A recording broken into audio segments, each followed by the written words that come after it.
Hey guys, tonight we begin with the delightfully dysfunctional world of the ancient Greek gods, a pantheon so powerful, so dramatic, and so emotionally unstable. So before you get comfortable, take a moment to like the video and subscribe, but only if you genuinely enjoy what I do here. And let me know in the comments where you're tuning in from and what time it is for you.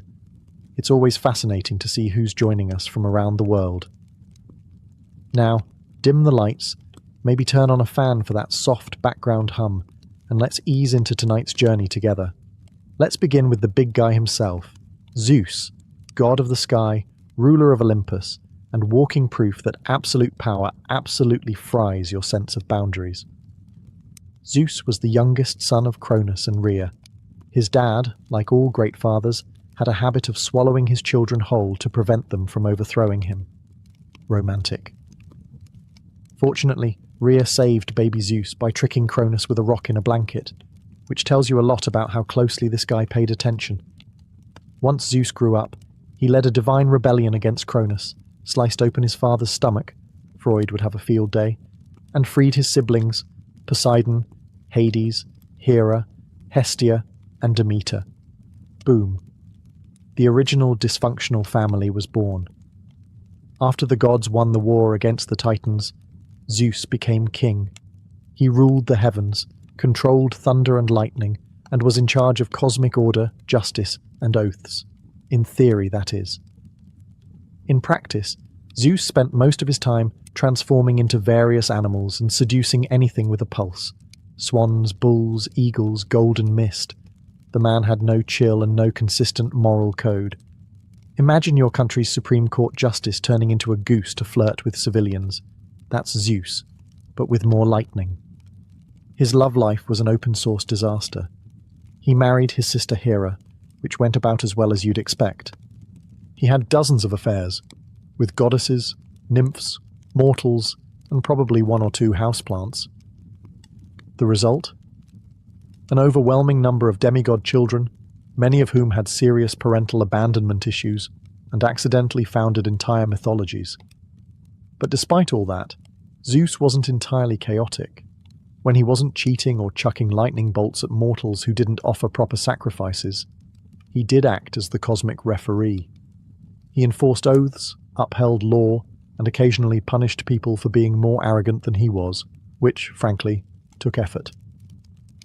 Zeus was respected, feared, and constantly causing PR nightmares for Olympus. He had power, presence, and zero understanding of personal space. He was both protector and predator, judge and joke, the ultimate divine contradiction. Hera is technically the goddess of marriage, family, and childbirth, which is ironic because her own marriage is an absolute dumpster fire in a golden chariot. She's Zeus's wife, also his sister, because, mythology. Their wedding was supposed to be the divine ideal of sacred union.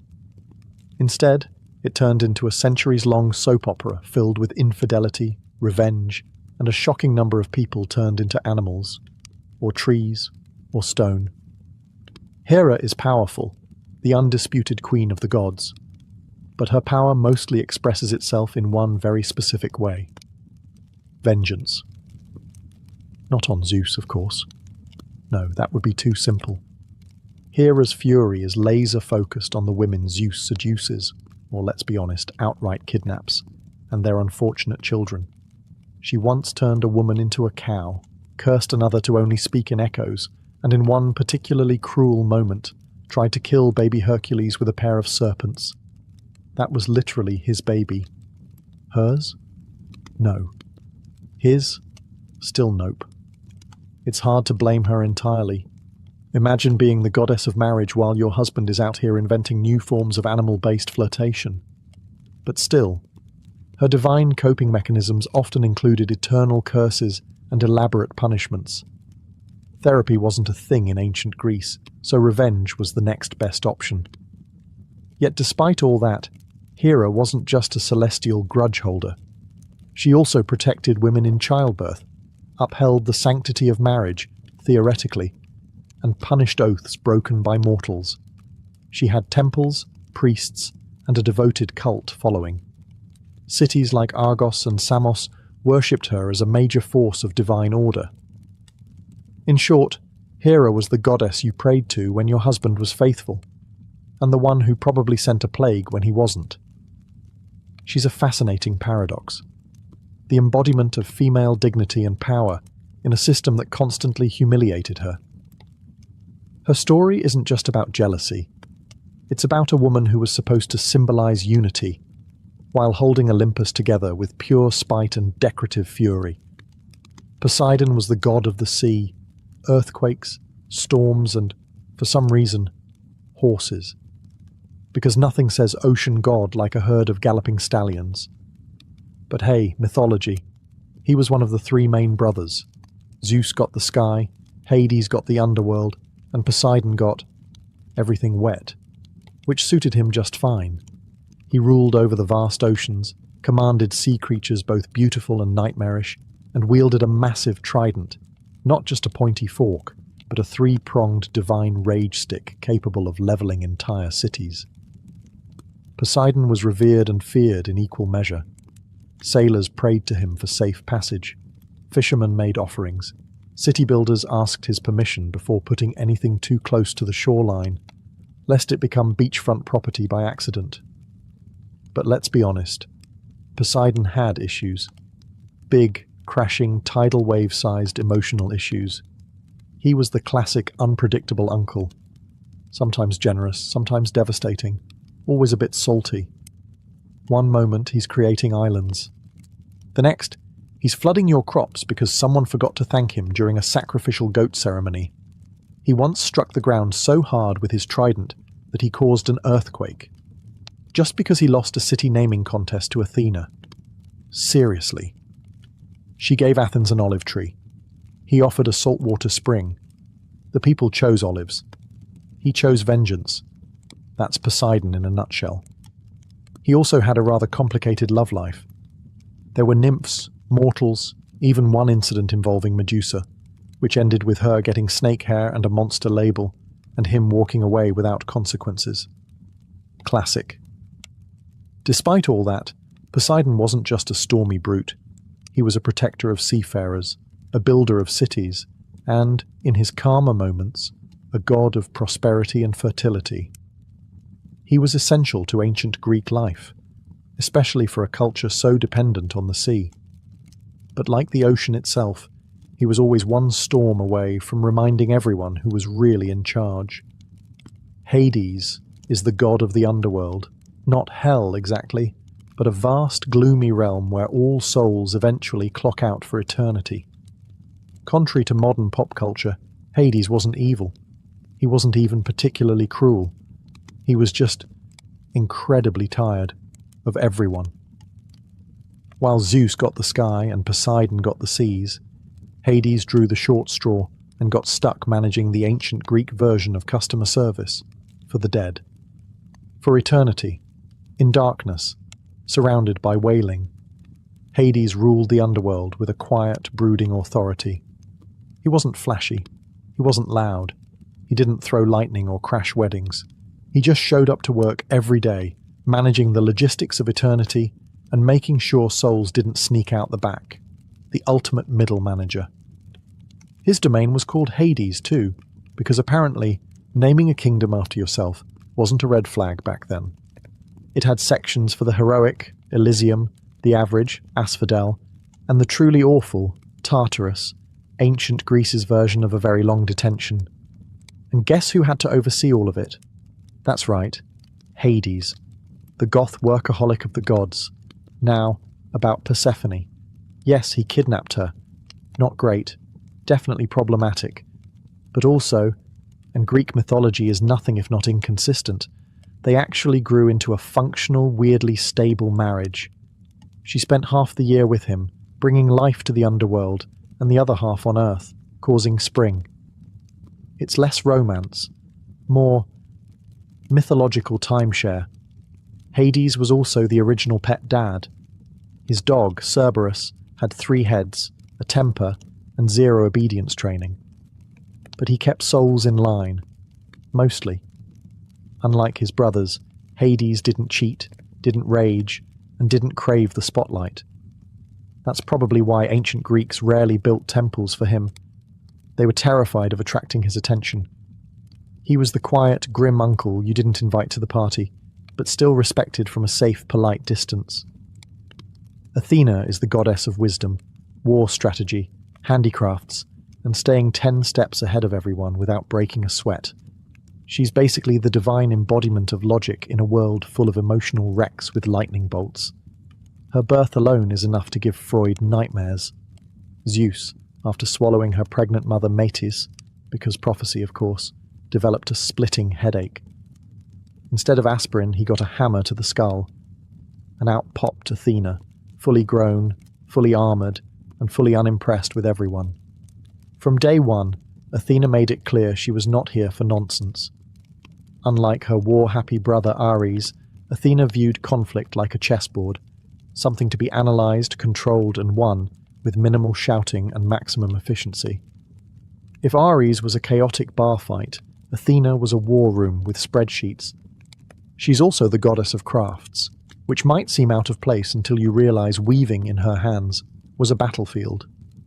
Just ask Arachne, a mortal who dared challenge Athena to a weaving contest. Arachne won, technically, but was then turned into a spider for being a little too talented. Moral of the story: be humble, or enjoy your new life in the corner of someone's ceiling. Athena stayed out of romance entirely. Unlike the rest of Olympus, she didn't seduce mortals, marry her brother, or transform into questionable animals. She simply had things to do: cities to protect, heroes to advise, owls to raise. She guided Odysseus home, helped Perseus behead Medusa, and probably edited the Iliad with a red pen. Athena is the goddess you'd want on your debate team, in your war council, or running your startup. She doesn't scream, she doesn't scheme, she simply outsmarts, always. Ares was the Greek god of war, bloodshed, and punching first, thinking never. If Athena was war with a blueprint, Ares was war with a sledgehammer and poor impulse control. He represented the brutal, raw chaos of battle, the part where screaming men charged into each other and no one really knew what was happening except that things were on fire and someone just lost a helmet. In short, if Ares shows up, things are about to get loud, violent, and deeply disorganized. Personality-wise, he wasn't exactly Olympus's favorite guest. Even his fellow gods didn't like him. Zeus once called him the most hateful of all the gods, and you know you've messed up when Zeus is calling you a problem. Ares was arrogant, hot-headed, and about as subtle as a flaming chariot. He wasn't particularly respected either. The Greeks admired strategy, restraint, and cleverness, things Ares consistently failed to bring to the table. He didn't win battles with tactics. He just stormed in swinging. That worked occasionally, but more often than not, it left a trail of dead bodies and deeply annoyed allies. That said, Ares was still terrifying. He was the god of fear, literally. His sons were named Phobos and Deimos, aka panic and terror, and he loved being in the thick of a brawl. He also had an affair with Aphrodite, which sounds romantic until you remember it ended with him getting caught in an invisible net by her husband Hephaestus and laughed at by the entire pantheon. Ancient Greek tabloids had a field day. In Roman mythology, Ares got a makeover as Mars, more disciplined, more honourable, less sweaty. But in Greece, he stayed the chaotic, muscle-bound avatar of violence. Still, Ares had his moments. In times of actual war, he was feared and revered. Warriors made sacrifices to him, hoping he'd bring them strength, or at least ignore them for a while. And when he wasn't breaking things, he did ride a cool chariot pulled by fire-breathing horses, which earns him at least one style point. Aphrodite was the goddess of love, beauty, desire, and romantic messes with extremely high body counts. If you've ever seen someone fall in love way too fast with exactly the wrong person, congratulations, you've witnessed Aphrodite's divine influence. There are 2 origin stories for her, depending on how much trauma you can stomach. In one version, she's the daughter of Zeus and Dion. In the older, and frankly, much weirder version. She's born from the sea foam that formed when Cronus chopped off Uranus's, godly equipment and tossed it into the ocean. And yes, that's probably the least romantic origin ever assigned to the goddess of romance. Aphrodite was so stunningly beautiful that mortals and gods alike basically lost their ability to make good decisions in her presence. She had an actual magical belt, the cestus, that made her irresistible to anyone, which, let's be honest, is a mildly unfair advantage in the love department. Despite being the embodiment of desire, Aphrodite's own love life was complicated. She was married to Hephaestus, the hard-working god of fire and blacksmithing, but she famously preferred the company of Ares, the god of war, which tells you everything you need to know about her taste in men. Their affair was exposed when Hephaestus trapped them mid-romance in a golden net and summoned the other gods to come take a look. Ancient Greece, where revenge and group humiliation were considered excellent conflict resolution. But Aphrodite wasn't all chaos and cheating. She had a softer side, too.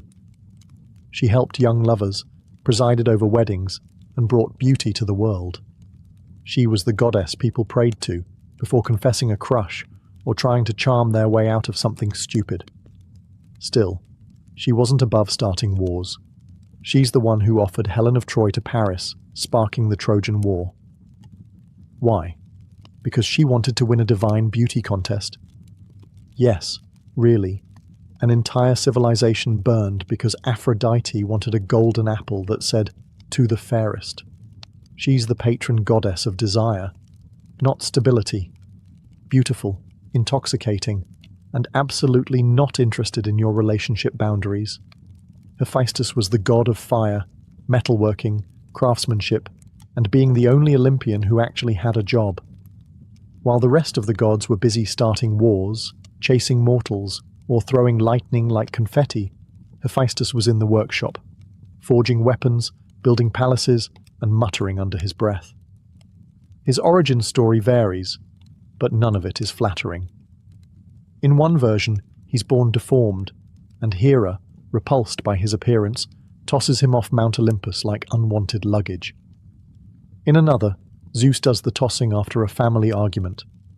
Either way, the man falls from heaven, lands hard, and ends up with a permanent limp and probably some abandonment issues the size of Crete. Despite the rocky start, Hephaestus gets back to Olympus. Not through forgiveness, but through leverage. He crafts Hera a magical golden throne, which, surprise, traps her. The gods beg him to return and free her. He agrees, but only if they let him back into the divine club. Negotiation. Nailed. Now back in Olympus, Hephaestus becomes the divine handyman. He forges Zeus's thunderbolts, Poseidon's trident, Achilles' armor, and pretty much every magical item anyone brags about. If it glows, flies, or explodes, Hephaestus probably made it while working unpaid overtime. And yet, for all his brilliance, he was consistently disrespected. His wife, Aphrodite, assigned, not chosen, famously cheated on him with Ares. His family, emotionally distant to put it kindly. His co-workers, constantly breaking the stuff he just fixed. But Hephaestus never lashed out like Ares or schemed like Hera. His revenge was creative, elegant, passive-aggressive even. That net he used to catch Aphrodite and Ares mid-affair, artisan-crafted, and designed for maximum public humiliation, practical and poetic. He's not glamorous, he doesn't sparkle, but he's the god who built Olympus, literally. Hephaestus is the unsung hero, the working-class deity of the gods, the patron of blacksmiths, artisans, inventors, and anyone who's ever screamed at a malfunctioning machine and then fixed it with duct tape and rage. Hermes is the god of travelers, commerce, thieves, messaging, and suspiciously fast talking. He's the guy with winged sandals, a staff that probably came with no user manual, and an energy that screams, "I've already eaten 3 olives and lied twice today." Unlike most gods, Hermes hit the ground running, literally. On the day of his birth, he crawled out of his crib, stole Apollo's cattle, invented the lyre using a tortoise shell, and then returned to his cradle before anyone noticed. That's day one. Most gods take centuries to cause that much chaos. Hermes needed about 6 hours. He's known as the messenger of the gods, but that's underselling it. He didn't just deliver messages, he smuggled souls into the underworld, guided heroes through enemy territory, and probably invented the divine version of express shipping. If there was trouble, Hermes was already 2 steps ahead of it, leaving behind a suspiciously vague alibi and a charming grin. He also served as the god of commerce and trade, because nothing says trustworthy marketplace energy like the same guy who oversees thievery. Hermes represented negotiation, persuasion, and morally flexible entrepreneurship. Basically, the patron saint of salesmen, travelers, pickpockets, and anyone who's ever bartered at a flea market. But he wasn't just a charming rogue. Hermes was loyal when it counted. He helped Odysseus outsmart Circe. He gave Perseus the tools to behead Medusa. He even guided souls to the underworld with surprising tenderness, proving that beneath all that mischief, he had a job he took seriously. Hermes also had a signature accessory, the caduceus, a winged staff with 2 intertwined snakes. It's often confused with the symbol of medicine, which is ironic, considering Hermes's primary qualifications were speed, lying, and professional boundary hopping.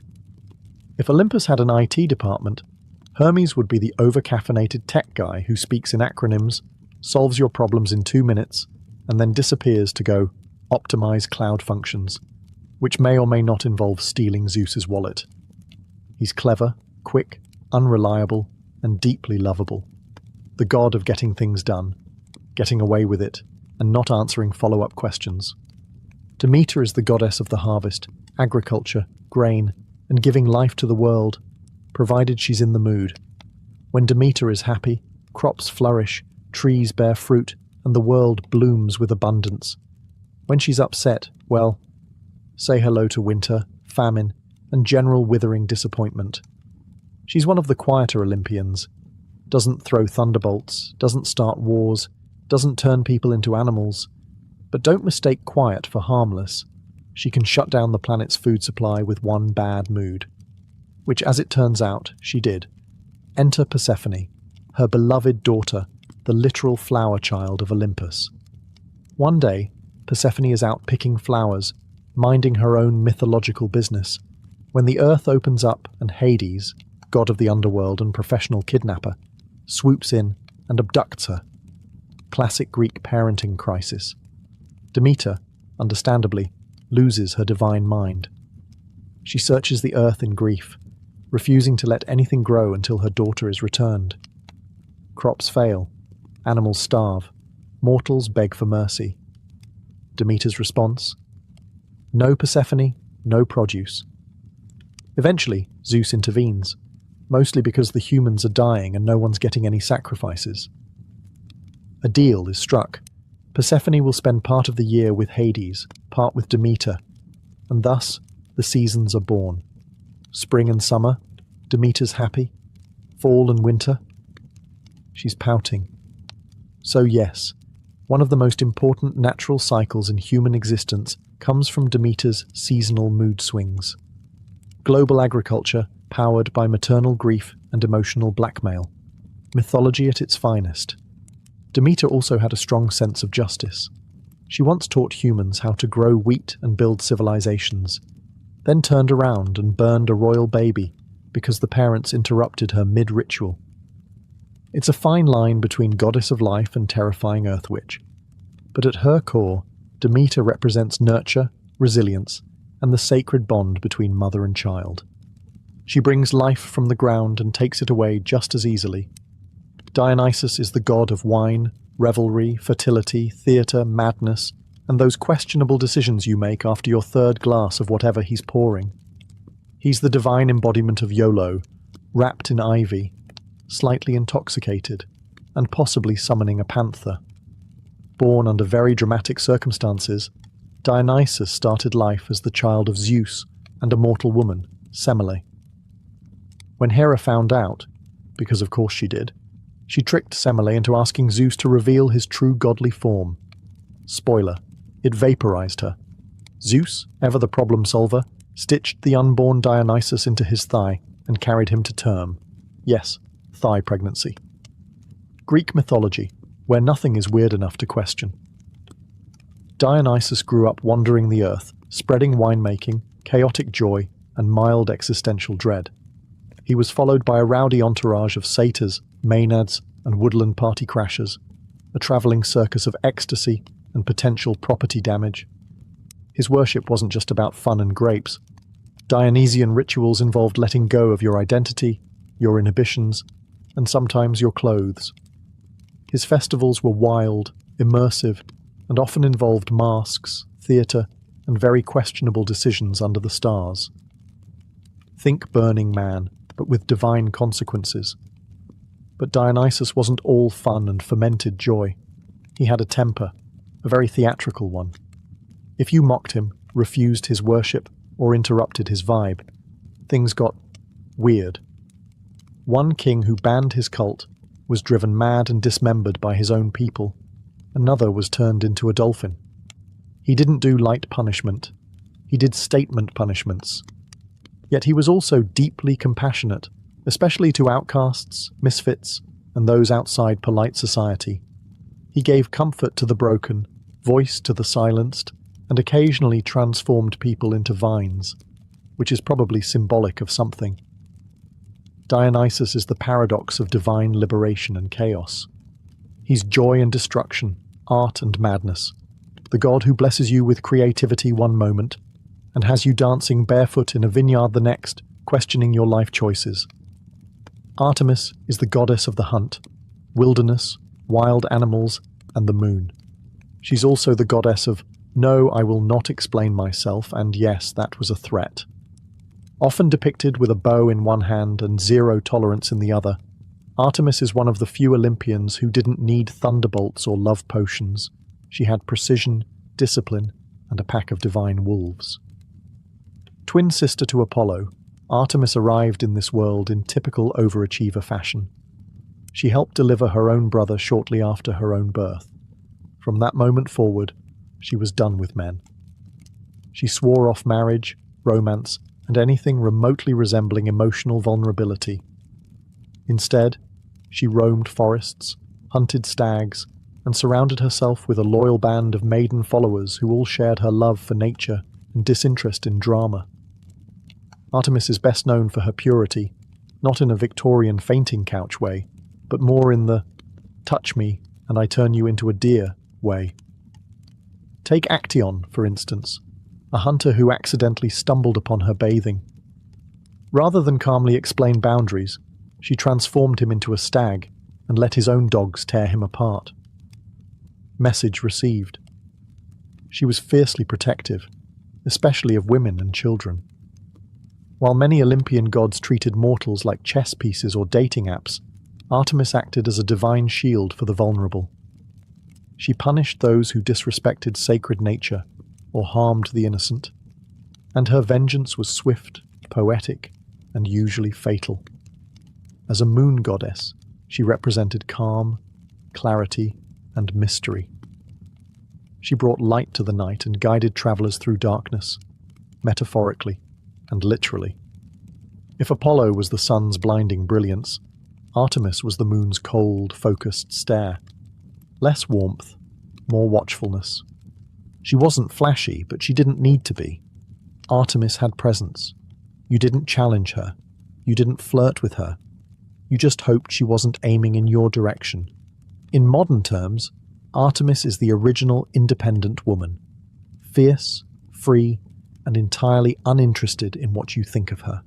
She didn't live in Olympus. She ran in the woods.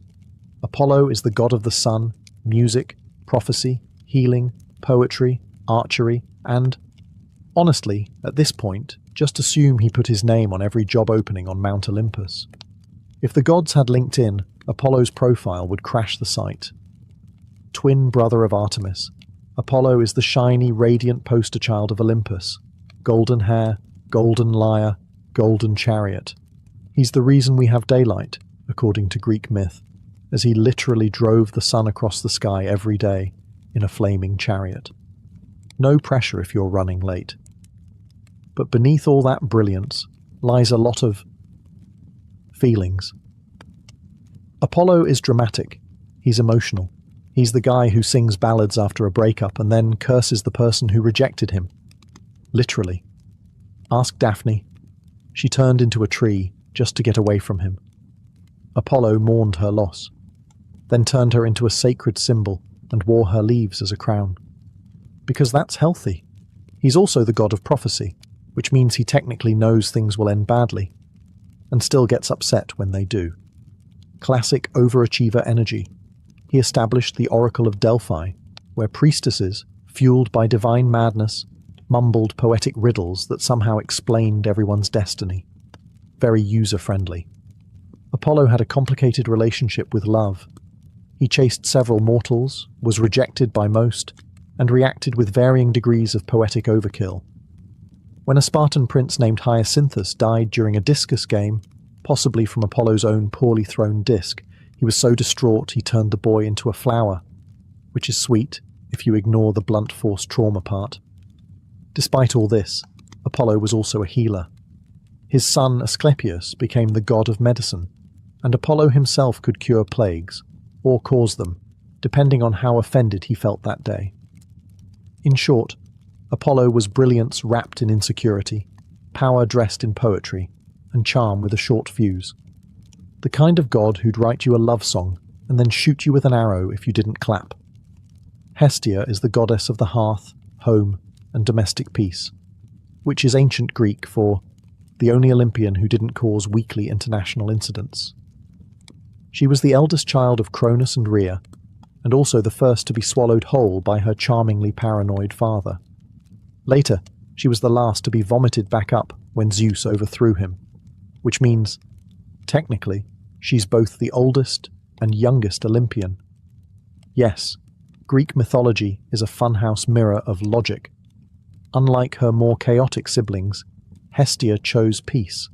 She didn't participate in power struggles, didn't throw curses, didn't sleep with mortals, and didn't even throw shade.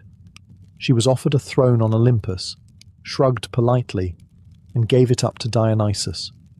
Why? So she could tend the eternal flame and not get dragged into family drama. Queen behavior. She presided over the hearth, the center of every home, temple, and city. Wherever there was a flame burning for warmth, food, or ritual, Hestia was there in spirit.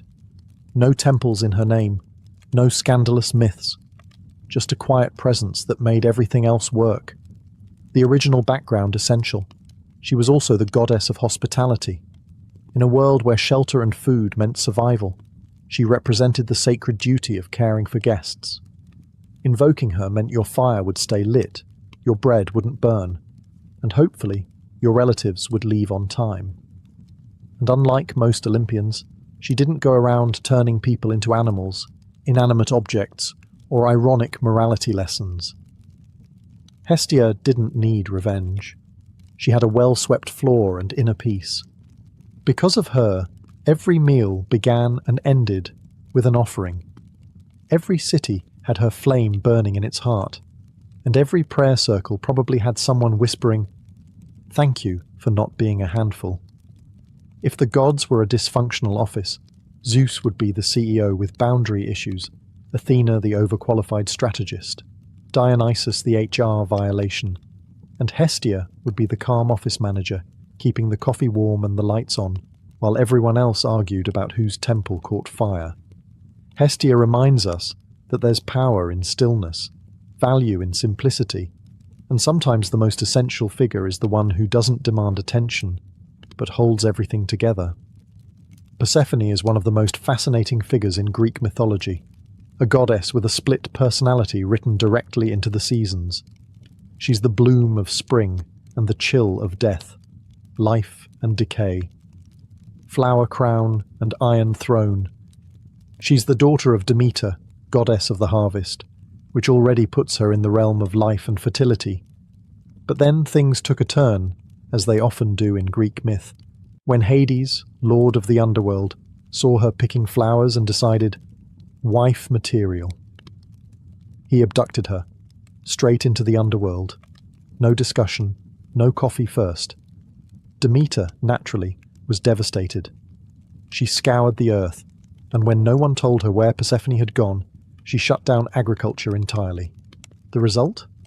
Global famine and an angry mob of hungry mortals.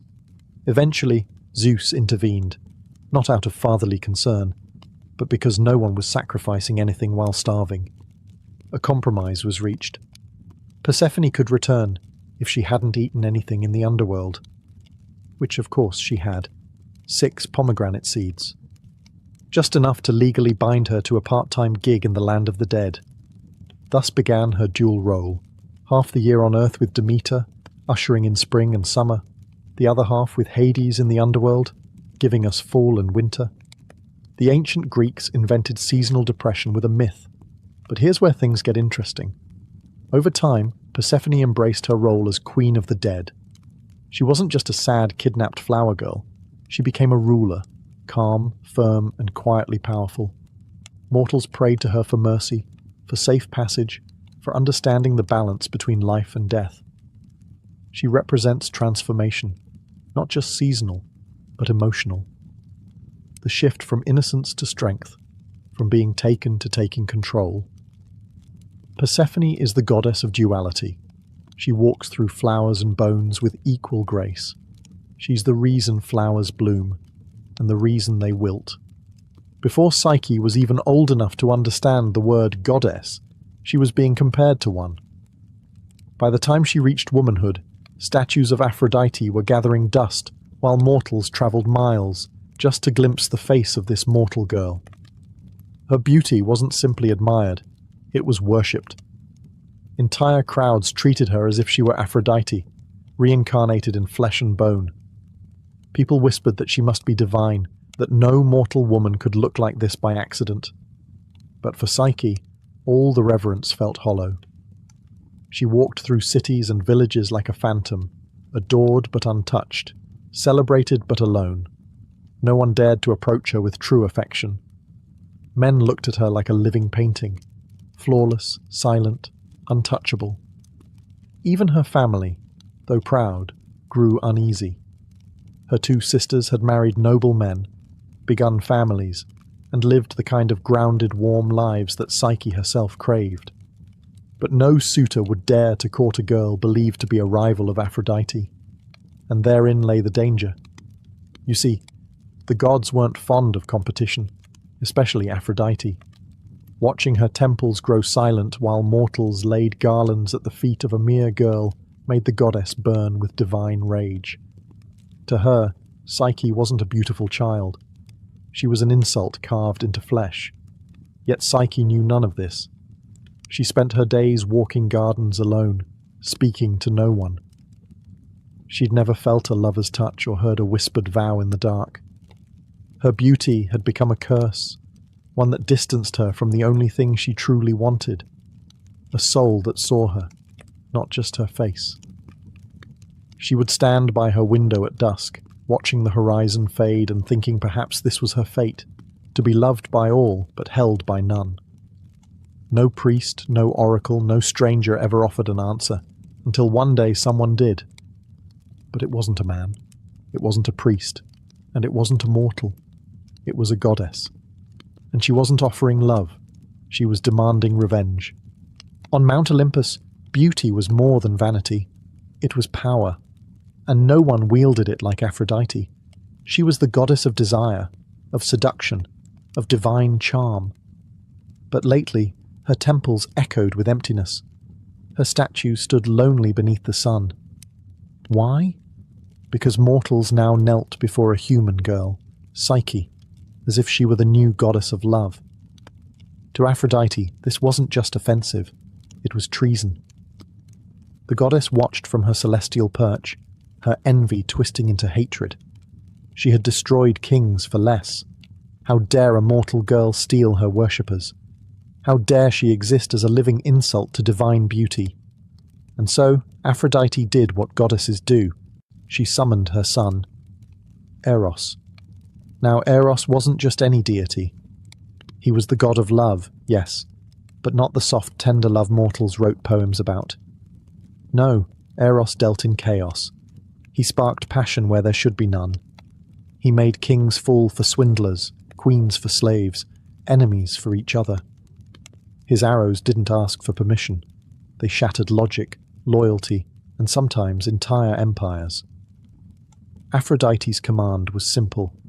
Make Psyche fall in love with the most hideous, vile creature on earth. Something monstrous. Something beneath even the worms. Let her feel what it's like to be mocked by love. Eros, ever the obedient son, accepted. Bow slung over his back, quiver full of divine arrows, he descended to the mortal realm under the cover of moonlight. He found Psyche asleep in her chamber, candlelight flickering across her features like water. She was beautiful. Too beautiful. And Eros, who had pierced 1,000 hearts, felt his own skip a beat. This wasn't right. This wasn't part of the plan. Still, he reached for his arrow, but in his distraction, something went wrong. His hand slipped. The arrow pricked his skin. Just a drop. But it was enough. The god of love had just fallen victim to his own power, and in that moment, fate shifted. For Eros would no longer be his mother's weapon, he would be Psyche's silent protector. But neither of them knew what price the gods would demand for this forbidden affection. And Aphrodite would not forgive betrayal. Eros vanished before Psyche could stir from her sleep, the wound from his own arrow still warm on his skin.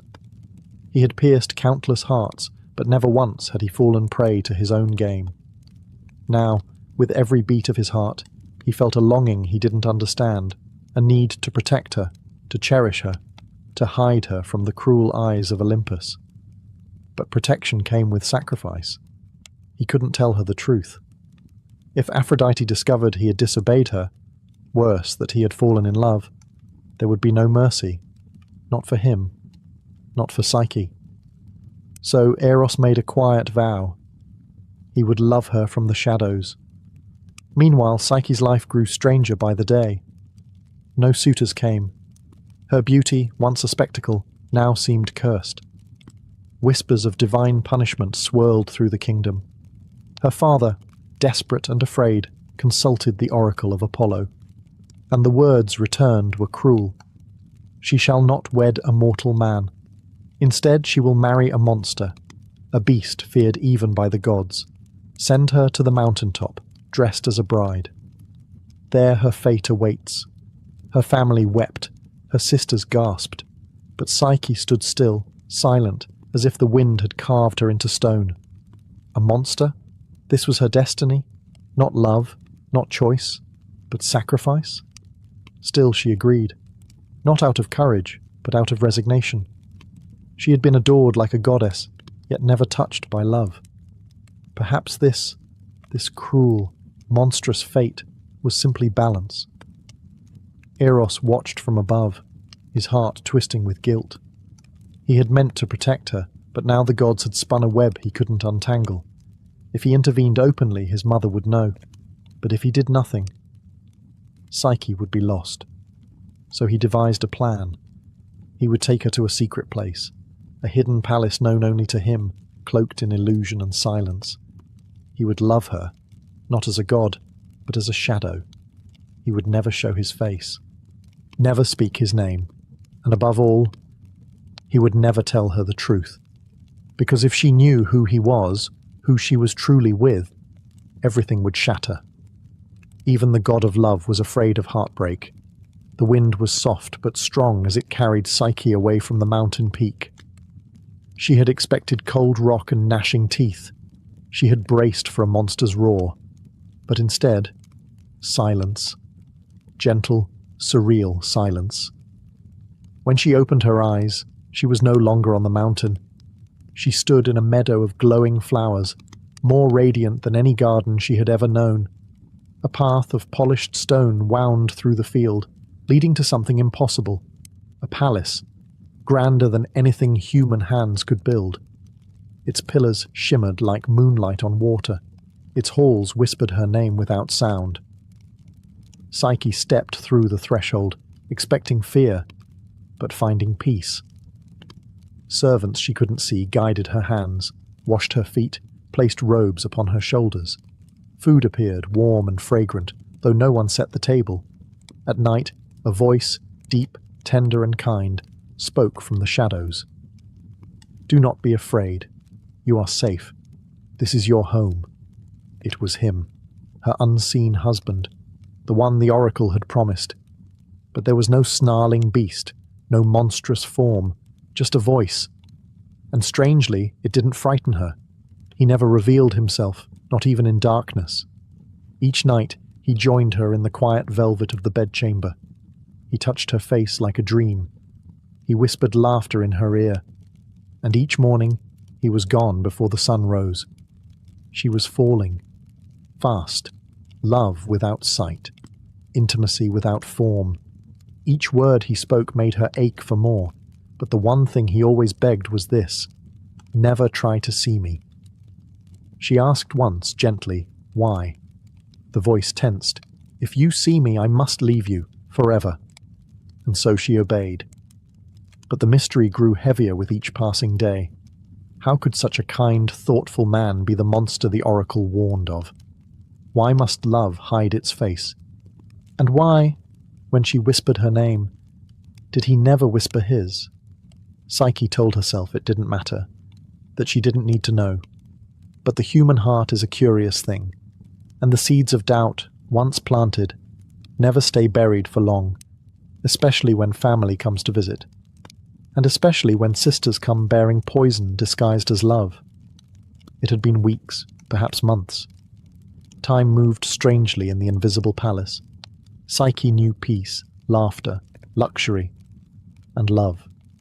But she also knew isolation. No faces, no names, no truth. Just a voice in the dark and shadows that kissed her lips. Then, one morning, her husband's voice was different. "Sorrow will follow if you see them," he said. "See who?" "Your sisters. They believe they come out of love, but what they bring is ruin." Psyche's heart cracked. She missed them. Their teasing, their warmth, even their jealousy. They were her last connection to the mortal world, to the girl she used to be before gods and palaces and mystery husbands. She pleaded, "Let me see them. Please. Just once." Eros hesitated, but he could never deny her. He agreed, with one warning: "Do not let their words poison what we have. They will try to unravel your trust. You must not listen." And so, the winds that once lifted Psyche carried her sisters to the garden gates of the invisible palace. When they saw her, they were stunned. She was alive, more than alive, radiant, draped in silks finer than any queen, her skin glowing like starlight. They embraced her, laughing nervously, hiding their envy beneath brittle smiles. "Where is your husband?" one asked. Psyche smiled. "He comes only at night. I've never seen him." The sisters froze. "You've never seen him?" She nodded. "He won't let you see his face?" The other gasped. "What if he's hideous? A beast? Or worse? What if he's one of the gods using you and laughing behind your back?" Their voices dripped with sweet concern, but Psyche felt the change. The old sibling rivalry was still there, now twisted into something darker. Jealousy sharpened their words. "He keeps you hidden, blind, dependent. Is that love or imprisonment?" The seed of doubt was planted. They saw it take root, and they smiled. As they left, they kissed her cheeks and whispered, "Just take a lamp one night, see for yourself. If he loves you, what harm can truth do?" Psyche watched them disappear into the wind, and for the first time since arriving in paradise, she couldn't stop shaking. Not from fear, from curiosity. That night, Psyche couldn't sleep. She lay in the dark, wrapped in silk sheets, his arms gently curled around her, his breath steady beside hers. But her mind was loud, louder than his heart, louder than love. Her sister's words kept repeating like a spell. What if he's a monster? What if he's using you? What if he's not who you think he is? She had trusted blindly. She had given herself, completely, to a voice in the dark. But was that love, or simply surrender? She slipped from the bed, silent as snowfall. Her bare feet kissed the cold floor, and in her hand she held a small bronze oil lamp, its wick already lit. Her heart thundered in her chest as she approached. Her fingers trembled as she leaned in, and when the light reached his face, she gasped. Not a monster, not a god in disguise, a man, beautiful beyond words. Golden curls tangled on the pillow, soft lips curved in sleep, and on his back, wings, feathered, divine, folded like a secret. This was Eros, the god of love, and he had chosen her. Her eyes filled with tears, not from fear, but from guilt. He had trusted her, warned her, loved her, and she had doubted. She leaned closer, wanting to kiss his lips, to whisper an apology before the light was gone. But fate is cruel. A single drop of hot oil spilled from the lamp and touched his bare shoulder. He awoke with a cry of pain and betrayal. His wings flared open, his eyes wide with heartbreak. "You broke your promise," he said, voice hollow. "You trusted fear more than love." "I'm sorry," Psyche whispered, falling to her knees. "I just wanted to know." Eros stepped back, his glow dimming. "Now you do."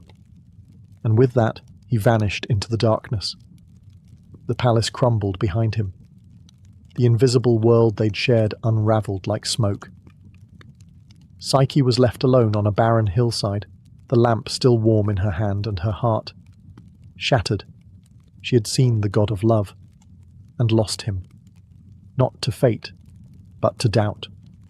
Psyche wandered, barefoot and broken, across a world that suddenly seemed colder. The lush gardens, the silken halls, the voice that once lulled her to sleep, gone.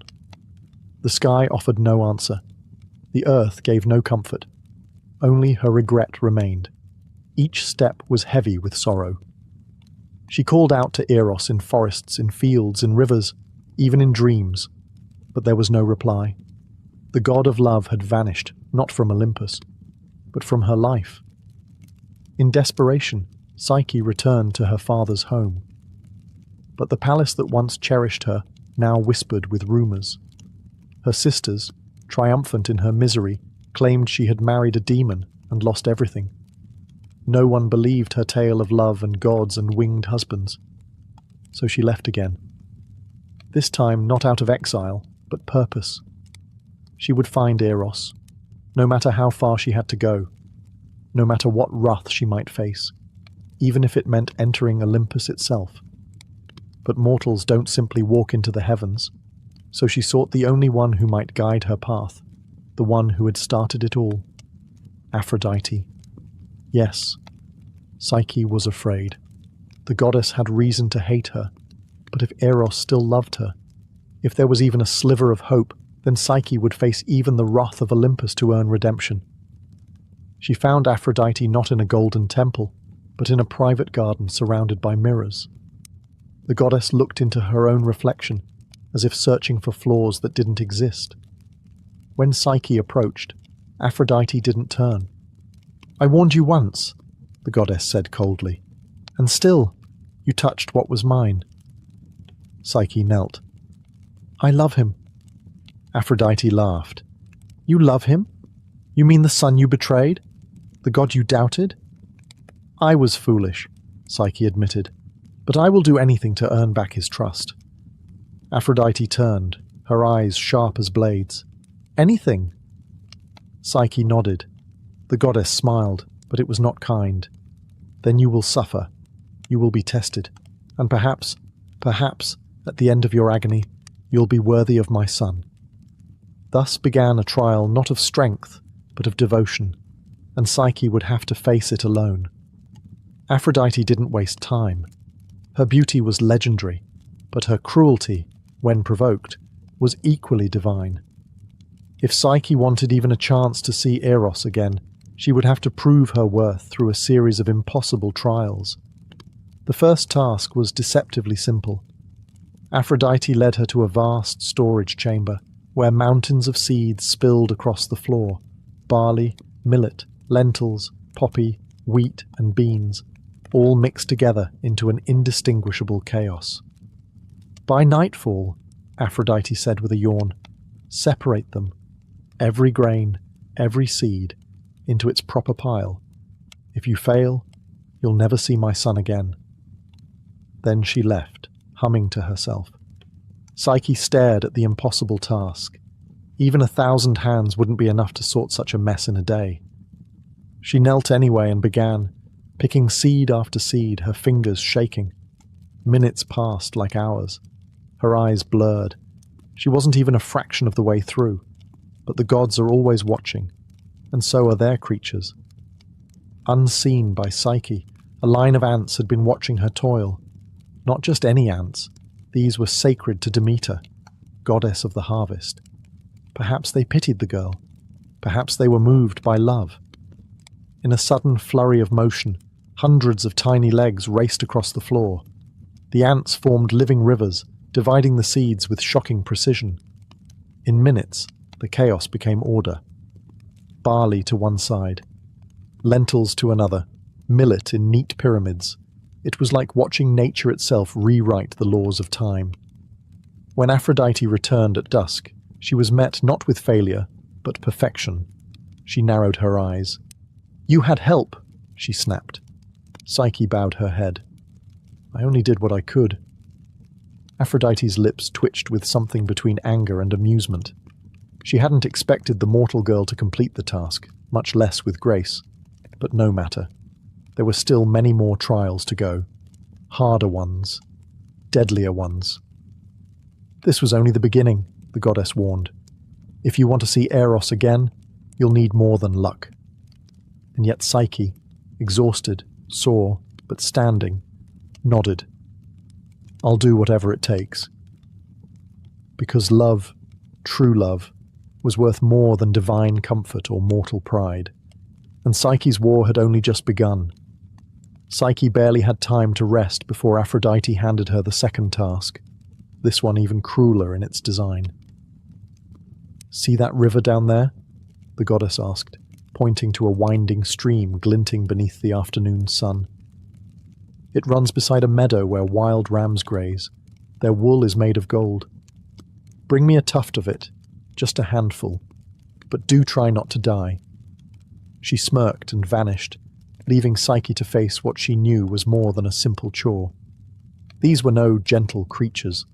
The golden rams were sacred, their eyes wild, and their horns sharp as spears. They were known to gore anything that entered their field, tearing intruders apart without warning. They glittered like treasure, but guarded it with rage. Still, Psyche climbed down the hill and approached the field. She crouched by the reeds, heart pounding, watching the creatures roam. Their hooves cracked against stones. Their growls echoed low and primal. There was no way she could survive entering their territory in daylight. She sank to her knees, tears welling, fear clawing at her resolve. But once again, the world watched. A quiet whisper drifted through the tall grass. A soft voice, like reeds swaying in rhythm. It was a spirit of the river, an old presence bound to the stream. "Do not enter the field while the sun is high," the spirit murmured. "The rams rage under daylight, but when twilight falls they rest in the shade. Wait, and then gather the wool from the thorny branches where it has snagged. No beast will miss it." Hope returned. Psyche waited. Hours passed. The golden rams, one by one, wandered into the trees and settled into slumber.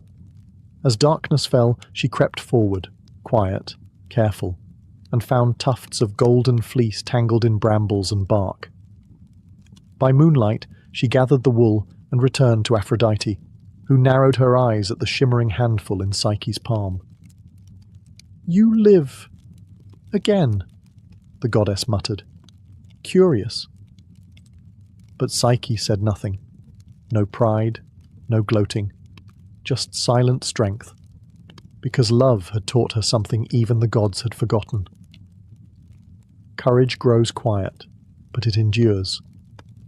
And though Aphrodite was not finished testing her, Psyche was far from finished fighting. Aphrodite was growing frustrated.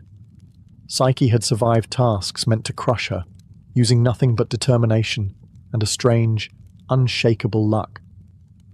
The goddess's smile was gone now, replaced by cold calculation. And so, for the third trial, she gave Psyche an errand that should have ended her story for good. "Fetch me water," she said. "Not from a well, not from a stream, but from the river Styx itself." Psyche paled. The Styx was no ordinary river. It marked the boundary between the world of the living and the dead. Its waters were sacred, cursed, and fatal to touch. Even the gods approached it with fear. Mortals didn't survive its banks. They didn't even return. Still, Psyche nodded. Her journey led her to the edge of a cliff so steep it seemed carved by the hands of titans. Far below, the river Styx churned like black glass, and from it rose vaporous curses and the cries of lost souls. Its current didn't flow, it coiled like a living serpent. Worse still, guarding the river were monstrous winged beings, sentries of the underworld. They swooped and screamed at anything that moved, claws sharp enough to tear bone from flesh. There was no way down, no path forward, no hope. She collapsed beneath a rock ledge, clutching the crystal vial Aphrodite had mockingly handed her. "Just a sip," the goddess had said. "Enough to show you tried." But then, a shimmer. A high-pitched hum filled the air, and from a crack in the stone emerged a tiny creature. An eagle, massive by bird standards, regal and golden-eyed. Sent by Zeus himself, the eagle of thunder and kings. Without a word, it took the vial from Psyche's hand, spread its wings, and soared down the deadly cliff. The sentries shrieked, but dared not attack, for even death respected Zeus's command. Within moments, the eagle returned, placing the sealed vial, filled with Styx's shimmering, cursed waters, into Psyche's trembling hands. She didn't ask why Zeus helped her. Perhaps Eros had once helped him. Perhaps even gods respected love's endurance. When Psyche returned to Aphrodite, the goddess accepted the vial with stony silence. Psyche had passed again, but the final trial would take her where even gods fear to go, and not all love stories survive a journey into the underworld. Aphrodite's voice was colder than the Styx itself. "For your final task," she said, "you will journey to the realm of Hades. There, you will beg Queen Persephone for a box of her beauty. A gift, you see, for me. I'm feeling quite worn lately. Your existence exhausts me." It was a death sentence. Even the boldest mortals avoided the underworld.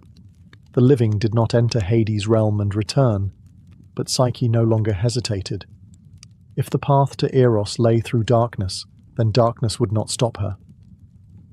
Guided by whispers from sympathetic voices, some say Demeter, others say invisible demons of kindness, she found a hidden entrance, a cave that pierced the world's surface like a forgotten scar.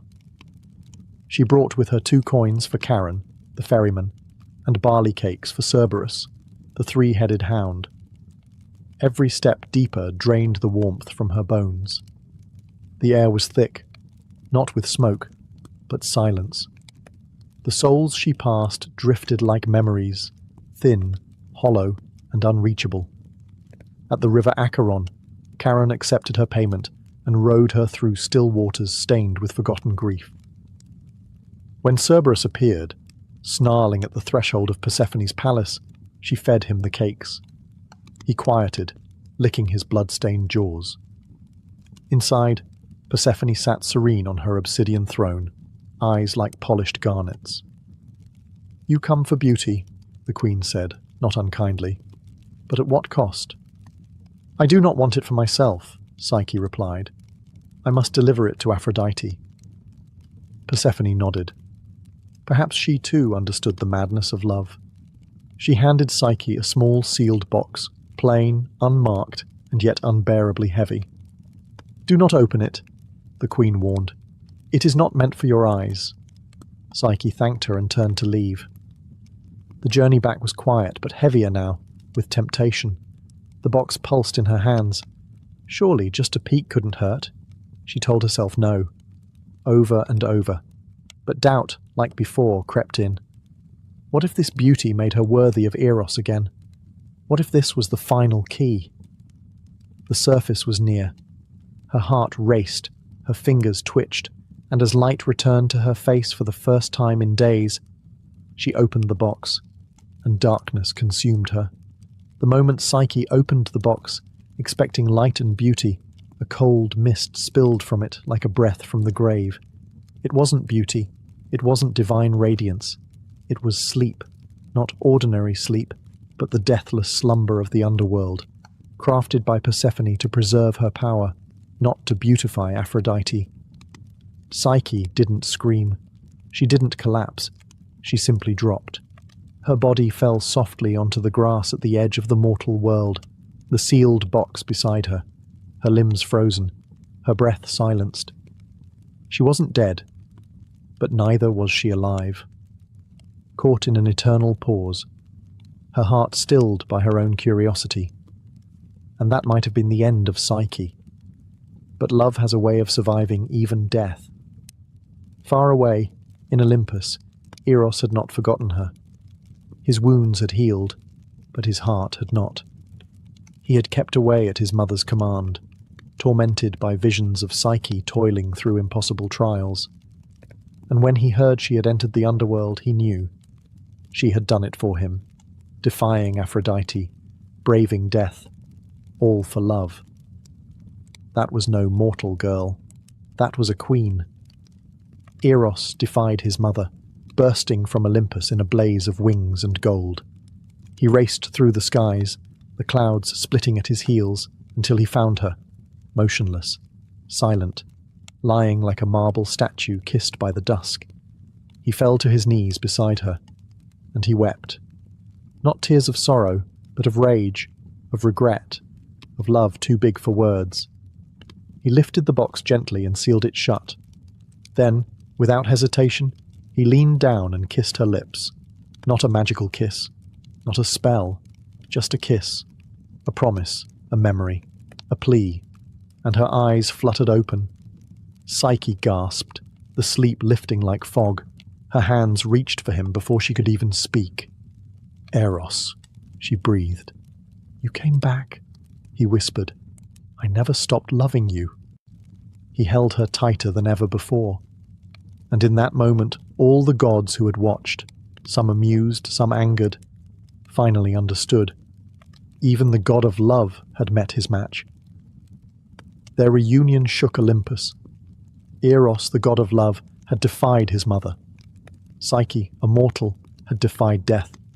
And together, they had crossed the boundaries between divine and human, between duty and desire. Such love was dangerous. Aphrodite was livid. She stormed into the court of the gods, demanding punishment. "This mortal," she cried, "has mocked the gods, meddled with sacred laws, and corrupted my son. She must be erased." But the gods were no longer so certain. They had seen Psyche's trials, witnessed her suffer, persevere, and rise again. Her love had survived what no mortal love ever had. Still, the matter had to be decided, and so they turned to Zeus. The king of the gods sat silent on his throne, lightning in one hand, fate in the other. He had watched all of it, from Psyche's fall to her rise, from her doubt to her devotion. At last, he spoke. "There is power," Zeus said, "in a love that endures." Aphrodite opened her mouth to protest, but he raised a hand. "You have tested her. She has passed. More than any mortal I have ever seen. She is not unworthy of Olympus. She is proof that even mortals can love like gods." Then he turned to Eros and Psyche. "You want to be together, truly, forever?" They both nodded. "Then so be it." With a flick of his hand, Zeus summoned a goblet filled with ambrosia, the drink of the gods. He offered it to Psyche. "Drink, and you will no longer be mortal. Your heart will beat with eternity. Your soul will live among us. But your trials will not be erased. You will carry them, as we all carry the stories that shape us." Psyche took the goblet. Her hands didn't tremble. She drank. Warmth spread through her, not burning but blooming. Her senses expanded. Her heartbeat slowed, then deepened, like a bell tolling across centuries. And just like that, she was divine, no longer mortal, no longer less. Eros took her hand, and in front of all Olympus, they were declared husband and wife. Love, for once, had not ended in tragedy. It had been crowned. The moment Psyche drank the ambrosia, the transformation was complete, not just in body, but in spirit. Her skin shimmered with divine radiance, her eyes now holding galaxies rather than tears. The gods who once scoffed at her mortal blood now watched in awe. For the first time in Olympus's long memory, a mortal had earned her place among them, not by bloodline, but by devotion. She was no longer Psyche the girl, or Psyche the beautiful. She was now Psyche the immortal, a goddess in her own right. Even Aphrodite, who had once cursed her, could no longer deny what stood before her. A woman who had faced death, temptation, betrayal, and isolation, and still chosen love over pride. Still, the goddess of love wasn't quick to forgive. But Eros, ever his mother's son and yet fiercely Psyche's husband, stepped forward. "She is no rival to your beauty, mother," he said gently. "She is something else entirely, the soul that understands love." And in that moment, the tension melted, not completely, but enough. Aphrodite's silence was her surrender. Zeus proclaimed her goddess of the soul, Psyche, whose very name in Greek meant both soul and breath of life. Her trials had shaped her not into a statue of perfection, but into the embodiment of what love endures. A great feast was held on Olympus. Nectar flowed like rivers, stars danced in celebration, and even the fates smiled at the story they had once woven in whispers. Psyche stood by Eros, no longer uncertain or afraid. She was equal. She was divine. Together, they watched the skies above and the mortal world below, guardians of love and the soul's journey. And from their union, a daughter was born. Hidone, goddess of pleasure and delight, symbol of joy born from the union of love and soul. Where once Psyche had walked among thorns and shadows, she now danced in eternal light. Not because she was perfect, but because she had loved, fallen, suffered, and risen again. She was proof that even mortals, even the broken-hearted, could reach the heavens, one trial at a time. And so, the tale of Eros and Psyche did not end in tragedy, as so many mortal loves do, but in transformation, not into myth, but into something far greater, a truth whispered across centuries, from temples to bedrooms, from storytellers to dreamers. Love, real love, is not easy. It is tested, it is doubted, it is wounded. But when it endures, it becomes eternal. Psyche's journey had begun with beauty, a curse she never asked for. She had been worshipped by strangers, envied by sisters, manipulated by gods. She had been punished for being loved, then punished again for loving back. And yet, she never stopped trying. Even when her heart broke, even when her faith cracked, she kept walking. And Eros, the god of love, he learned too.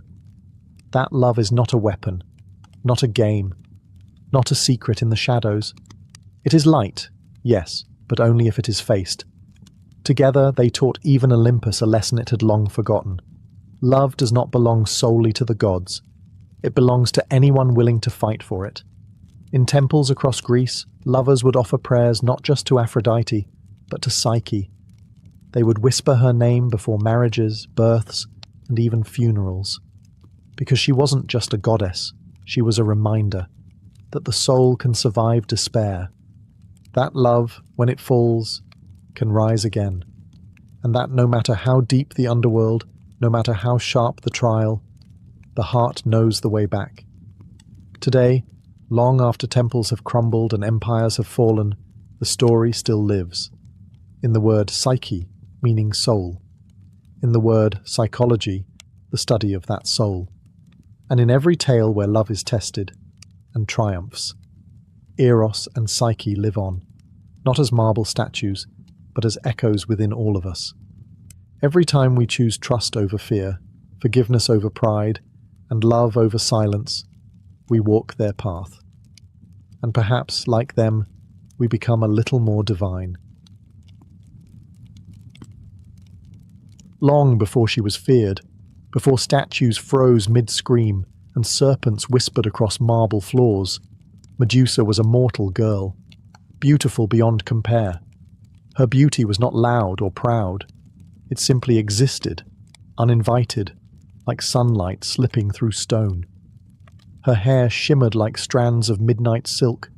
Her eyes held the calm of oceans before storms, and her presence, though quiet, unsettled kings and gods alike. She was born into a family of monsters, in a time where monsters were worshipped and feared in equal measure. Her sisters, Stheno and Euryale, were immortal, fierce, and monstrous by design. But Medusa was different. She alone was mortal. She alone could die. And perhaps that made her even more precious. But Medusa wanted no throne, no lovers, no crown of divine favor. She chose something rarer, devotion. As a young woman, she entered the sacred service of Athena, the virgin goddess of wisdom, war, and restraint.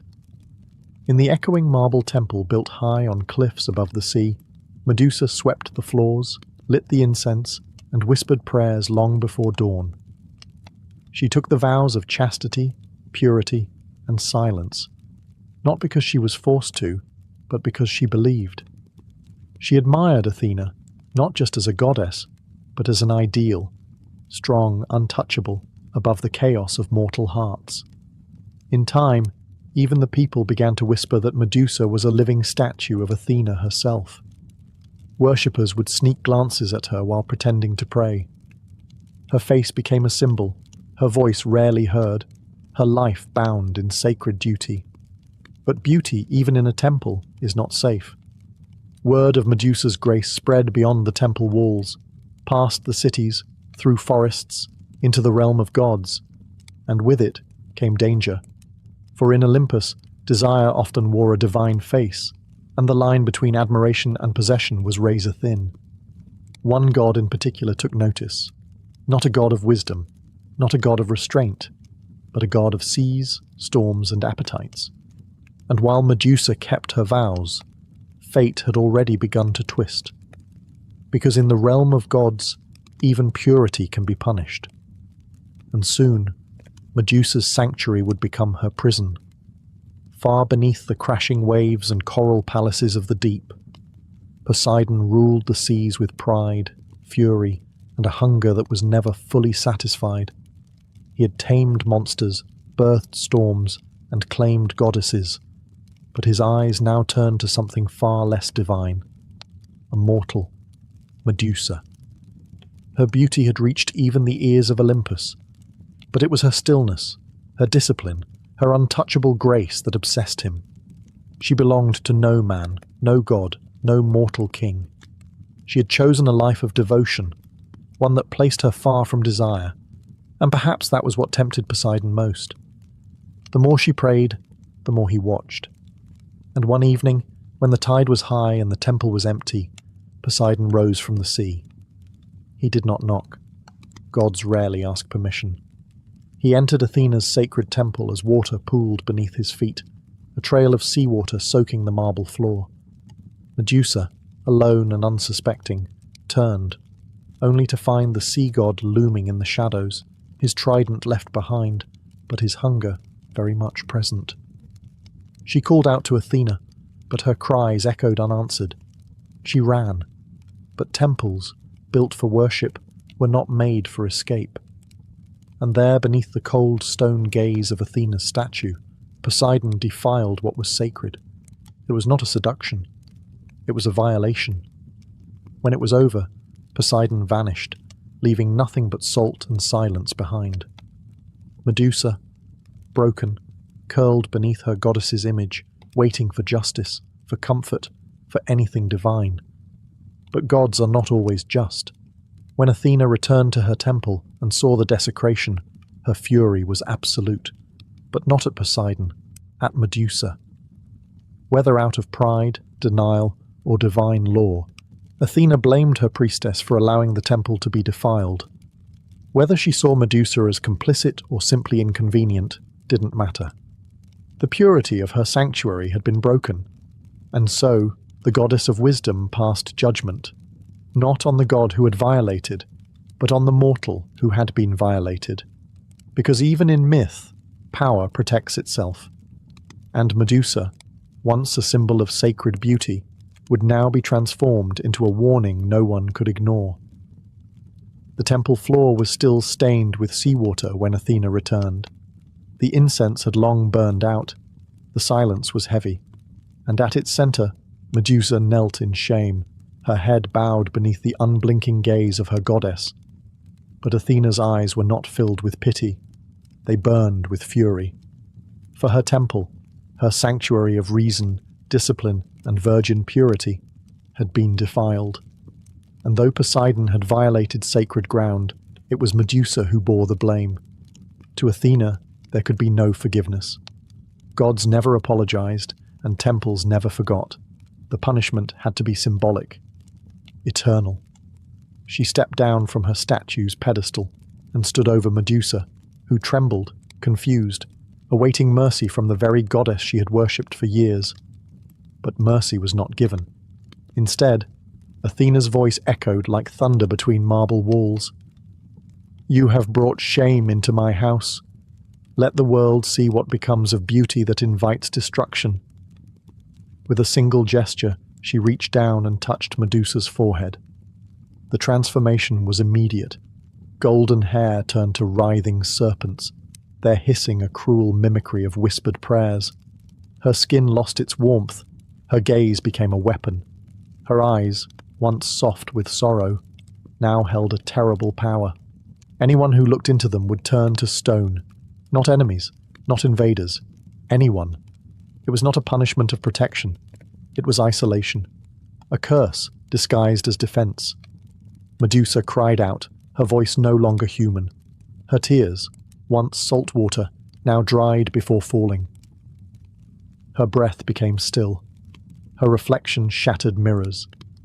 And worst of all, she could no longer look at another soul without destroying it. Athena did not weep. She did not turn away. She simply watched as her priestess, once beautiful and devout, became something else entirely. A monster. The temple doors closed behind Medusa as she fled into exile, her cries echoing through the hills. No home, no temple, no sisters, no prayers, just stone trails in her wake. And from the cliffs of Olympus, Athena returned to her throne, unmoved. For in the eyes of the gods, punishment need not be fair, only lasting, and Medusa's face would last longer than memory. Banished from temple and city, Medusa wandered into the wilderness, alone, cursed, and feared. Her steps carved a trail of stone across the land, each accidental glance at a passing creature turning it to lifeless marble.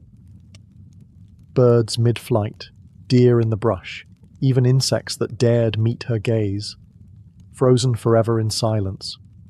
She sought refuge where no man would follow, in the distant lands beyond rivers and ruin, to a bleak, windswept island at the edge of the world, a place untouched by gods or mortals.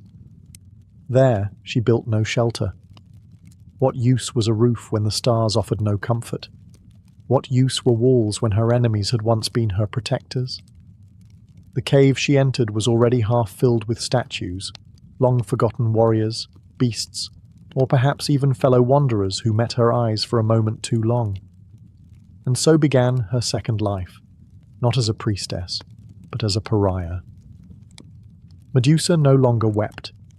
Tears belonged to the girl she once was. The girl who believed in justice, who offered incense to Athena, who thought love could be earned through loyalty.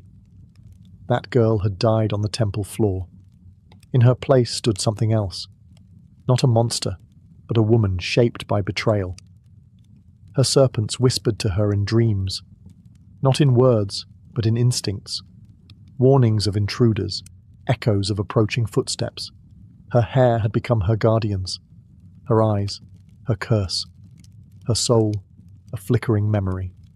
She began carving the walls of her cave with images, faces, hands, the temple she once served, even her sisters. Her memories were fading, and stone was all she had left. Occasionally, heroes would come, lured by stories of a cursed maiden, or tempted by the challenge of slaying a beast. They believed she was evil, that by killing her, they might rise in glory. But none of them returned. They underestimated her, not just her power, but her pain.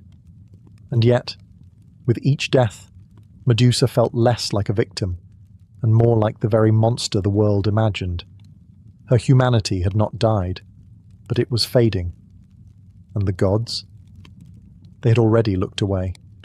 Far from Medusa's cave, in the bustling city-states and sacred temples of Greece, her name began to change. No longer spoken in mourning, it passed from mouth to mouth like a warning, distorted, retold, and reshaped. Medusa, the Gorgon.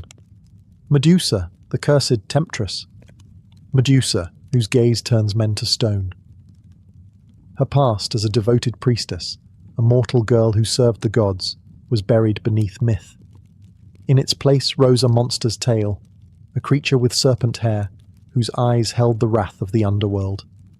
They didn't tell of Poseidon's violation. They didn't mention Athena's cruel punishment. The gods' roles were edited out, smoothed over by priests and poets who preferred their gods spotless and their monsters clearly marked. Children were warned to obey their parents, or Medusa would come in the night. Soldiers carved her image onto shields, not to honor her, but to mock her.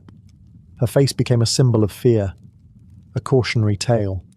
And yet, her image spread. Artists painted her on pottery. Her twisted silhouette danced across mosaics. Her snarling face was carved into temple walls, not in reverence, but as a weapon, used by the very gods who had cast her out. Medusa, from exile, could only feel the weight of their words. She didn't ask to become legend. She didn't ask to be feared. She had simply survived. And survival, to those in power, is threatening. On the mainland, some whispered of her as more than a monster. Old women in mountain villages left offerings near caves, murmuring that Medusa protected women who had been hurt. They didn't fear her, they pitied her. They called her guardian of the wronged. But these voices were soft, and the roar of hero myths drowned them out. Medusa remained hidden, unaware of how deeply her name had split. Monster to some, martyr to others. What she did know was this.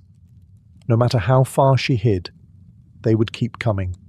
Men with swords and shining armor. Men who thought killing her meant glory. Men who had never cared who she was, only what she had become. And somewhere, a new challenger was already being born. A boy who would grow into a man, a hero, and her final visitor.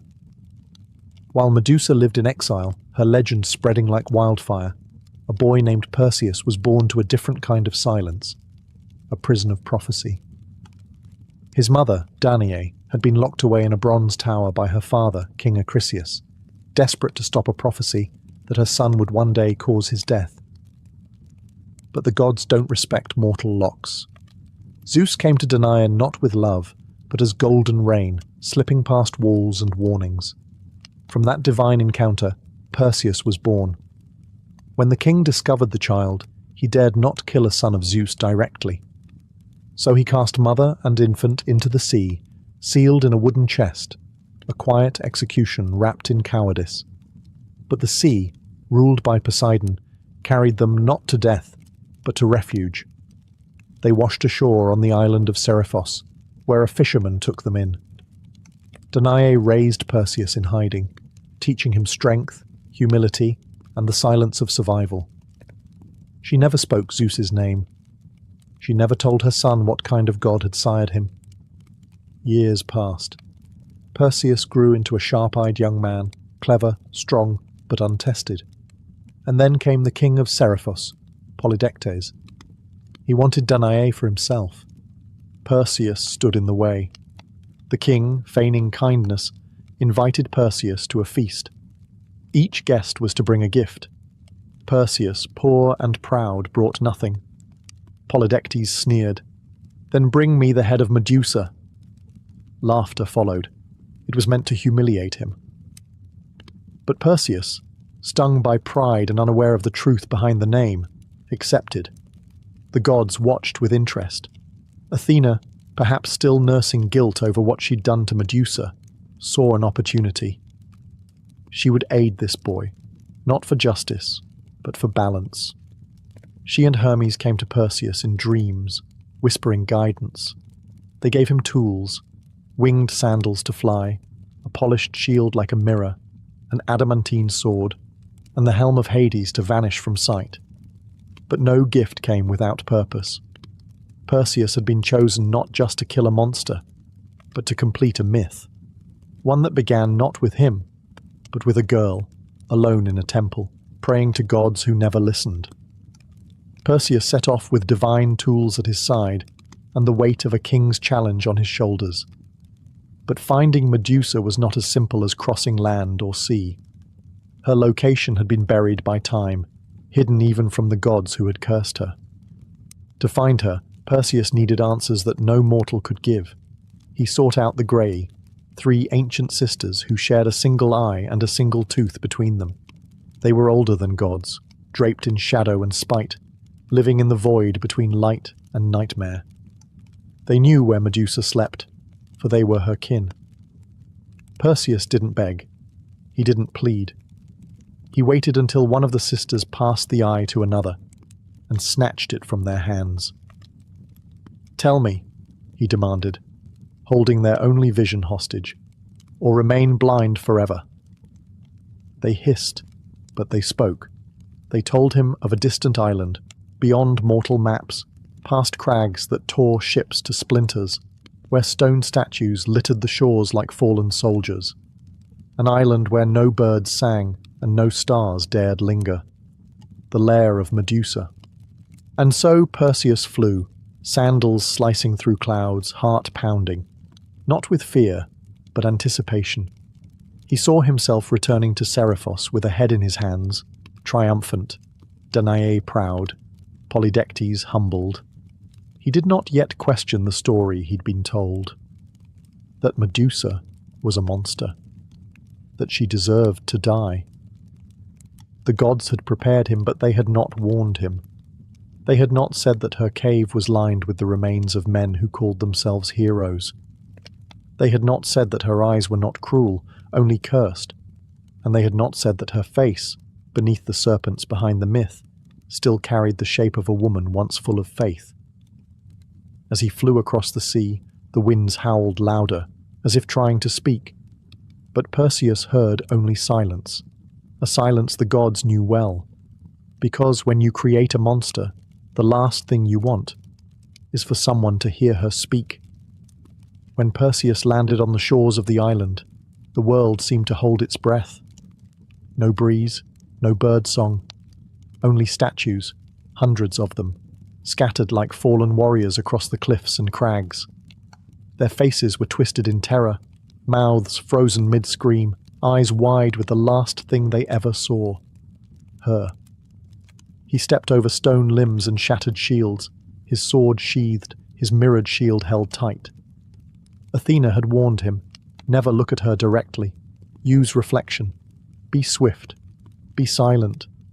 But what the goddess hadn't said was why the statues looked not just terrified, but surprised, as if in their final second they'd realized they were wrong. Perseus moved deeper into the cavern, wings folding behind him. The air was thick with damp moss, snake musk, and something else. Sorrow. The serpents hissed before he saw her, a low symphony of warning and weariness.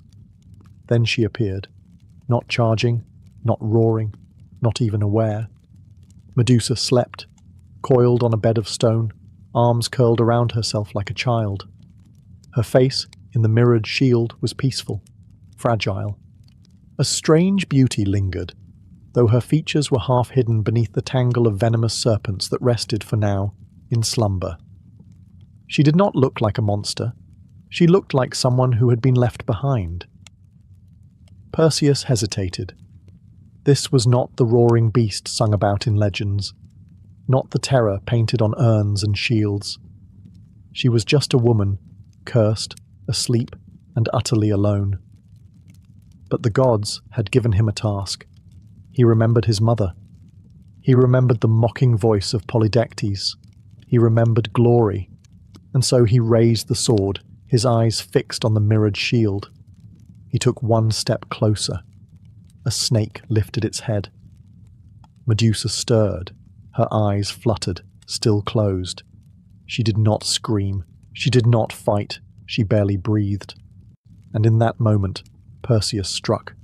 The blade hissed through the air with a divine edge. Silence followed. When her head fell into the satchel lined with bronze scales, the island exhaled. The curse was done. Or so he thought. Because you can kill a body, but not a story. And Medusa's story was just beginning. Perseus didn't linger. With Medusa's head sealed in the enchanted satchel, its gaze still potent even in death, he rose into the sky, sandals beating against the clouds. But the silence of the island clung to him. Not a silence of victory, something colder. The head still pulsed with quiet power. Though severed, it was not lifeless. The snakes writhed, tongues flickering, sensing the world beyond the bag. Her eyes remained open, unblinking, capable of petrifying anything that dared peer within. Perseus didn't look. He dared not. The gods had given him a weapon now, a divine trump card, but he began to feel uneasy carrying it. As he flew across the ocean, creatures of shadow stirred in the waves. For this act, though heroic in the mortal realm, had awakened old pacts. Medusa's death had not gone unnoticed. Deep in the sea, her slayer had disturbed the balance. Poseidon felt it. Athena knew it. The fates wove quietly. And far above Olympus, a storm began to gather. Still, Perseus pressed on. His thoughts were consumed with what came next. He would return to Seriphos. He would silence King Polydectes, free his mother, restore his name. He would be a hero. That's what the stories promised. But the weight of the satchel told another tale. He remembered the mirrored shield and the face he'd seen. She hadn't snarled. She hadn't lunged. She'd been sleeping. Was that truly a monster? Or had he killed a warning wrapped in misunderstanding? He pushed the thought aside. The gods had guided him, hadn't they?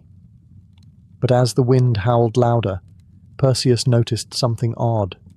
The head was humming, not a sound, but a sensation, as if it still remembered the world, as if the soul of Medusa, cursed, betrayed, mutilated, still looked outward, still aware, still waiting. And though Perseus would go on to slay monsters, rescue maidens, and carve his name into the stars, he would never again sleep soundly, because sometimes, at night, he swore he heard the faint rattle of snakes beneath his bedroll, and sometimes he dreamed not of victory, but of a girl kneeling in a temple, begging the gods to protect her. Perseus returned to Seriphos with wind-swept hair, divine armor, and the head of a legend tucked under his cloak. The people greeted him with cheers, unaware of what lay in the satchel, unaware of what it had cost. But King Polydectes was no fool. He had never expected the boy to survive. His challenge had been a death sentence wrapped in mockery. So when Perseus strode into the palace, head held high, the king's sneer quickly turned to unease. "You brought me a gift?" Polydectes mocked, trying to hold on to control. Perseus nodded once. "A token of your request." And with that, he opened the satchel. For a brief second, Polydectes met the gaze of Medusa. Just a second. It was enough. Stone cracked through his skin like frost on glass. His eyes froze wide. His final breath was trapped behind lips turned to granite. The king, so smug, so cruel, was now nothing more than a statue. The room erupted in screams. Courtiers fled. Some fell to their knees. Perseus remained silent, his expression unreadable. His mother, Danae, rushed to embrace him. Finally free. And still, Perseus said nothing about the girl in the cave. To them, Medusa was a monster defeated, a tool used, an obstacle overcome. No one asked who she had been, but Perseus remembered. The way her body fell, the way her face in the mirror had not snarled, but pleaded. Still the story spread quickly. Songs were sung, temples raised. Perseus was called Gorgon Slayer, champion of the gods, breaker of curses. They etched his name into marble, never once carving hers beside it. In his later years, he'd place Medusa's head on Athena's shield, by the goddess's own command. Her face, once scorned, was now turned outward as a weapon of divine justice. But not justice for her, justice for others. Even in death, Medusa served.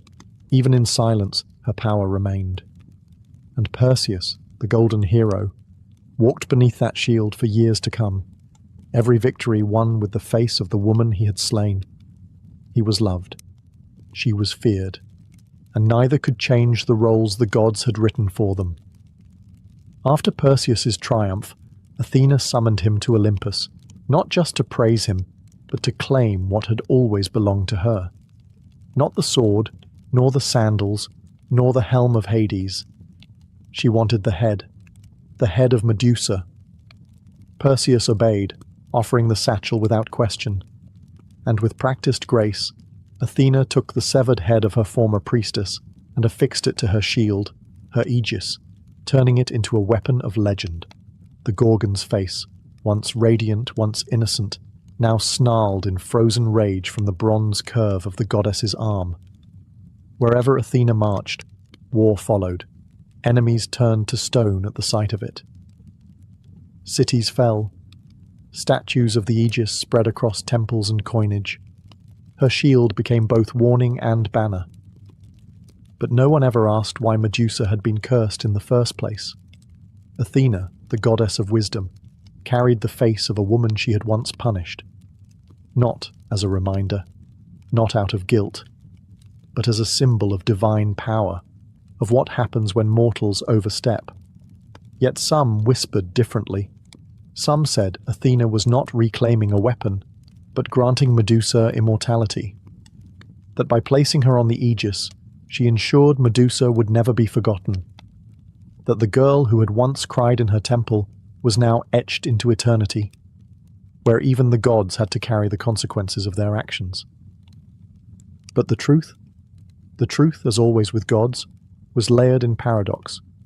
Athena had condemned Medusa for shaming her temple, and now she wielded that same shame as a trophy.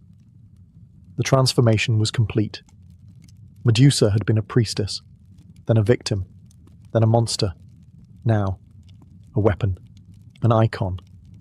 And yet, somewhere in the curve of that sculpted jaw, in the tragic slant of her petrified eyes, something still lived, something the world couldn't unsee. Because even as she turned armies to stone, there were always a few, just a few, who looked upon her face and didn't see a monster. They saw a question, a protest, a warning, and that is a power no blade could match. Medusa's face now stared outward from Athena's aegis, unblinking, eternal. To most, it was a symbol of divine terror, of enemies turned to stone, of battles won with a single glance. But to those who looked closer, that gaze held something more than fury. It held memory. It held injustice. It held the truth no temple scroll ever dared to write. Through the centuries, Warriors marched behind that shield, unaware that the face they wielded once belonged to a woman who had never raised a hand in violence. Her curse, gifted by the gods, had become a tool of empire. The weaponization of her trauma was complete. Still, her eyes continued to see. Long after her voice had been silenced, her gaze bore witness to 1,000 battles. She watched kings rise and fall. She saw temples crumble and heroes turn cruel. She saw altars raised to men who had called her a monster, and prayers whispered by women who understood what she had lost. And sometimes, those women left offerings. Tiny clay serpents placed at hidden shrines, a lock of hair wrapped in cloth, a whispered name buried in the dark, not out of fear, but remembrance. Because long before Medusa became a cautionary tale, she had been a protector. Her cave had become a graveyard of would-be conquerors, yes, but also a sanctuary, a place no man could enter and survive, a place where the hunted became untouchable. In time, her legend fractured. To some, she remained the Gorgon. To others, she became something else entirely, a symbol of resistance, a goddess of wrath and wounded justice, a spirit that stood between the powerless and the predators. Her myth bent and twisted as myths do, but the core remained. A woman wronged, a woman reshaped by pain, a woman whose story had been stolen, but whose stare could never be taken away. And so her gaze endured, across paintings, sculptures, shields, coins, and dreams. And in every retelling, someone new would pause. Someone would ask, was she really the monster? And in that question, Medusa lived again. Centuries passed. Empires crumbled. New gods rose and fell. But Medusa endured, not as flesh and blood, but as symbol and shadow. Her face, chiseled into marble and cast in bronze, migrated across cultures. In Byzantium, in Rome, in forgotten corners of the world, her image lingered just beneath the surface of myth and memory. But something strange happened over time. The tale began to split. In one version, she remained the monster, the Gorgon, the serpent-haired killer who turned men to stone with a glare. Her head became a talisman against evil, mounted above doors, gates, and armor. Soldiers carried her into war, hoping her legend would strike fear deeper than any spear. But another story quietly grew alongside it, one whispered by poets, philosophers, and women whose voices rarely made it into scrolls. In this story, Medusa was not a beast to be slain, but a wronged woman, punished for beauty, cursed for a crime committed against her. This version didn't roar, it murmured. It asked why a goddess of wisdom would punish her own servant, why the god of the sea would face no consequence, why so many men sought to kill her when she simply wanted to be left alone. In taverns, in libraries, in hidden corners of temples, these questions bloomed like weeds in cracks of marble. And slowly, the image of Medusa began to shift again. She became a mirror, not of terror, but of truth. Women began to see themselves in her, survivors of violence, victims of silence, souls forced to wear the label of monster simply for being feared. Her serpents were no longer a punishment, but a crown. Her eyes, not a curse, but a defense sharpened by betrayal. Even now, in modern tales and art, Medusa rises again, not to petrify, but to testify. She stares from paintings with grief and fury. Her story is retold not to glorify Perseus, but to ask why he was called a hero at all, because myths evolve, and sometimes the monster is not the one with fangs, but the one holding the sword. And in every generation that dares to question the old story, Medusa blinks, just once, and watches them begin to understand.